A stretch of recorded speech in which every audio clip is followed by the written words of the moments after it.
Usap-usapan ngayon kung mayroon nga bang hindi pagkakaunawaan sa pagitan ni Darin Espanto at Cassie Legaspi. Matapos mapansin ng mga netizen ang cryptic message sa kanyang Instagram account. Ang kapuso veteran actress na si Carmina Villarreal Legaspi. Bagamat walang pangalang binanggit at pilit ikinabit ngayon sa kapamilya singer-actor. Nag-post kasi si Cassie ng kanta na Perfect Crime ni Olivia Rodrigo, habang isang quote naman ang binahagi ni Carmina na nakasulat na "Don't expect the same in return." Isa sa nakikitang dahilan ng netizen ay ang naging pag-amin ni Darin sa tunay na relasyon nila kapuso, na single siya at mag-best friend lamang sila ng babaeng anak ni Carmina at Zorin. Kilalang kilala na si Carmina ng mga netizen sa kanyang mga matalim na salita sa social media, lalo na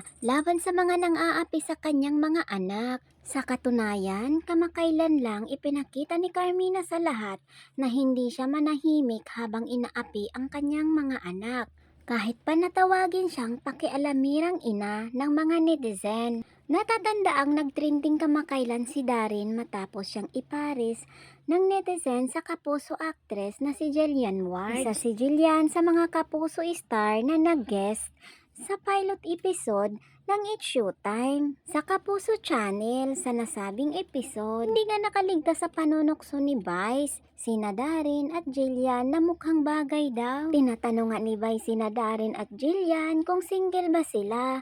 Ayon kay Jillian, wala daw siyang boyfriend. Malinaw naman na sinabi ni Darin na single siya ngayon, pero pumalag sa sagot ni Darin ang mga fans ng anak ni Carmina na si Cassie. Paliwanag ni Darin, "Makulit sila, sabi ko best friend lang kami eh."